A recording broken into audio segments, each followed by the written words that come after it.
welcome everyone here, because this is the first time I've been here in a number of years in this particular sanctuary. I'm so glad to be here to share. I'd like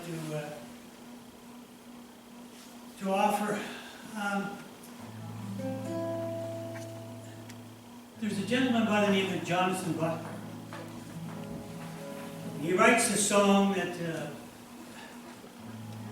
well, it's a love song. It's a love song that was written, I believe, for Mary. Because you see, Mary Magdalene was the very first person to see the great change, the growth. Change had come. He had been nailed to a cross. But now something strange happened. And she was the first person to see this change. And everything would change from then on for everyone. That's the power of Christ, Christ's love, and the love Mary had for Jesus. He wrote this song, and I'm sure that it was for her, because it was just at the time when it needed to be there. Falling in love with Jesus, falling in love with Jesus, oh, falling in love with Jesus is the best thing I've ever done. That's what he said. You can sing that with me if you can. Try. Falling in love with Jesus, falling in love with Jesus, oh, falling in love with Jesus is the best thing I've ever done. Why did she say that? Because in his arms I feel protected. In his arms never felt rejected. No, in his arms I feel protected. There's no place I'd rather be. Come on, sing it with me. Falling in love with Jesus, falling in love with Jesus, oh, falling in love with Jesus is the best thing I've ever done. Why? 'Cause in his arms I feel protected. In his arms never felt rejected. No, in his arms I feel protected. There's no place I'd rather be. You can sing it one last time. Falling in love with Jesus, falling in love with Jesus, oh, falling in love with Jesus is the best thing I've ever done. Well, it's the best thing I've ever done. I said the best thing I've ever done. Oh yeah, oh yeah, oh yeah, oh yeah.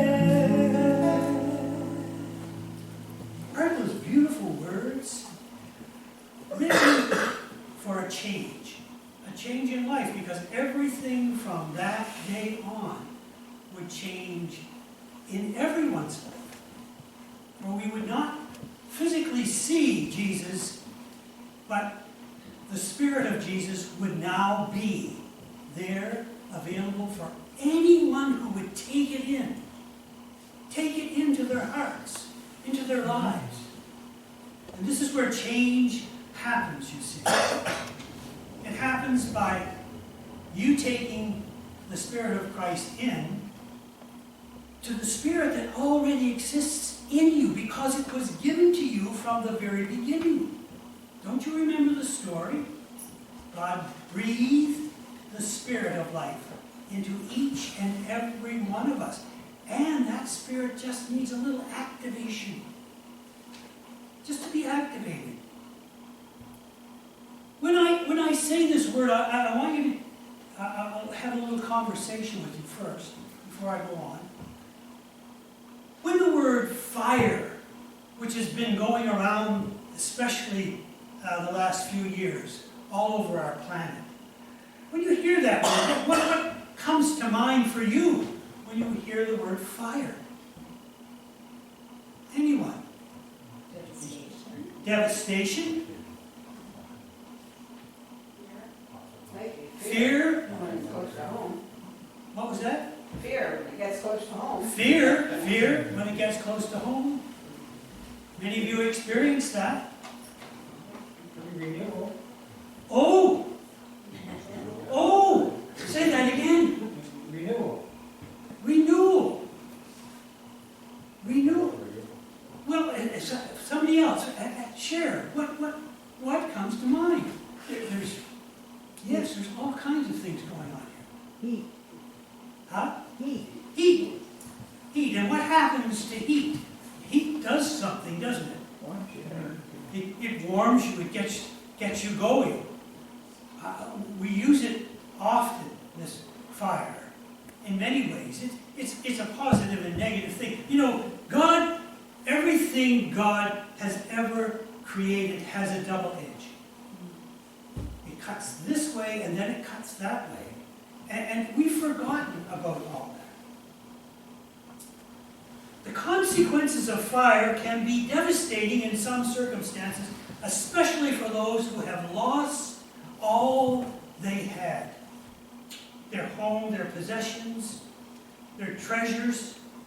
In some circumstances, it's been their way of life. In others, it's been the loss of life. Yet, ironically, the tragic circumstances of something being torn down, being uprooted, or being burnt up,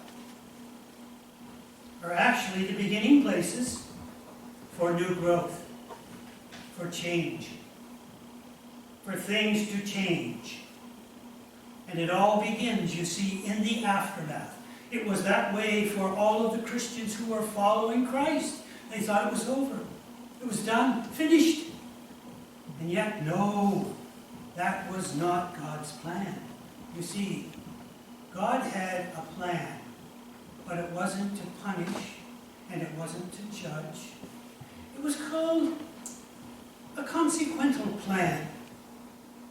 Yes, a consequential plan. And it's not only for humans, it's in nature also. Now, I come from blueberry land.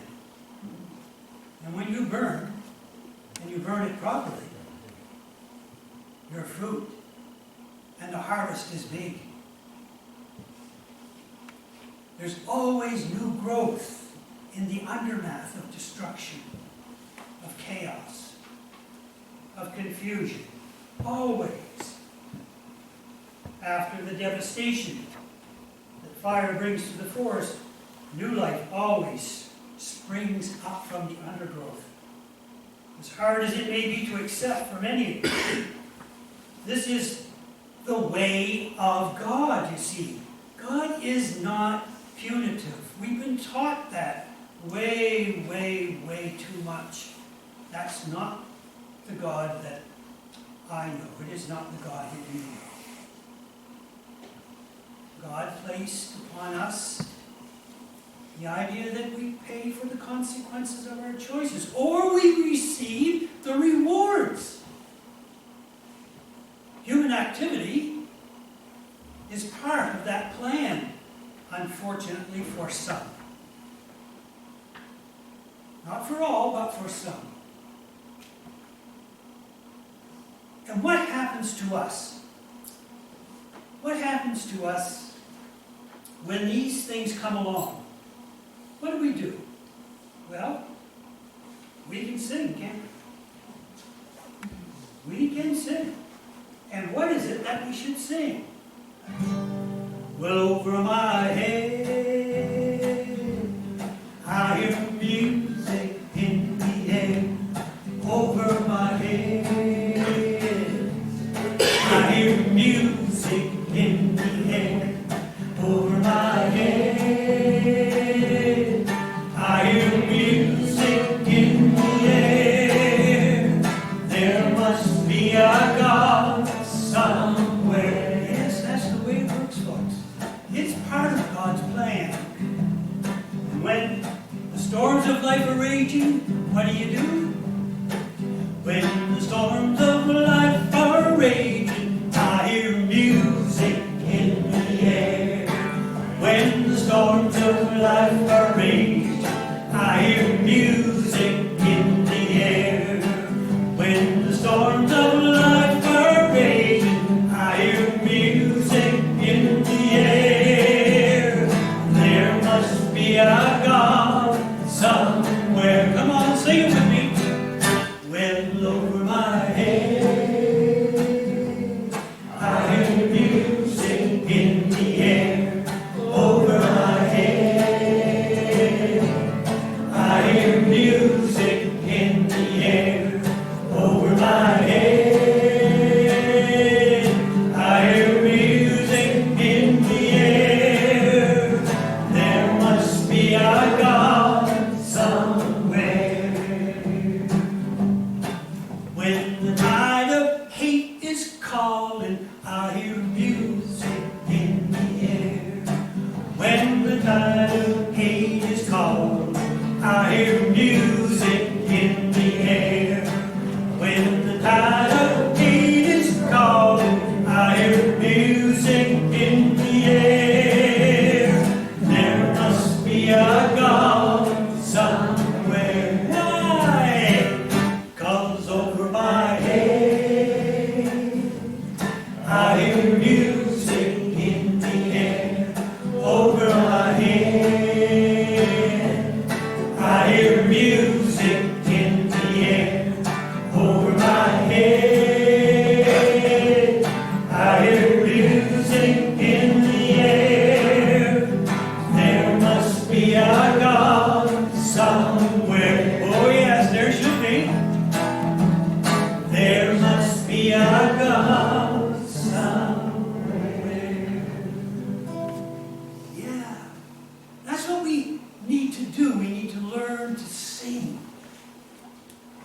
to praise, to be thankful for what we do have. There is a drug on the market. You don't get it from a drugstore. Doesn't cost you a cent, and it's the cure-all for everything. If you dunk yourself in it at least 3 times a day, well, why not dunk yourself 10 times a day in it? It's called gratitude. Being thankful for what you have. Not wanting, not needing, but thankful for what you have. That works, and it drives the darkness away. It does it every time. You spend time in that gratitude moment, and it just pushes everything away. God becomes the focus. There's a little girl, and she's drawing in her class, you know, and the teacher comes over and looks, and she says, "Well, what are you drawing, dear?" And there was all these scribbles on the page. And the teacher said, "Well, what is it?" She said, "I'm drawing God." "Oh," she said, "nobody knows what God looks like." The little girl said, "They will in a minute." You see, it's your perspective that holds you in prison.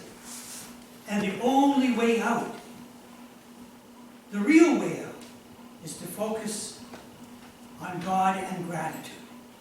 And be thankful. If you follow Christ, believe me, Christ will show you the way. What way, you say? Well, the way to wholeness. The way out of bondage. The way. The way. In fact, that's all people were known in the beginning. There was no Christianity. They followed the way. That was what they followed. Circumstances that have arisen from poor choices in one's life. Yep, made in the past. I'm sure that we all get that. We know the consequences of making a bad choice. We've all experienced it. But when new ones come, and they will come, they will. We should not be surprised. The consequences, I mean. It's part of the plan, you see. The consequential plan that God put in place from the very beginning. I mean, if you looked at that story, you'll see that those little children, Adam and Eve, they made a choice. And for them, curiosity got them. Yeah. And there was a consequence for them, just as there is for us.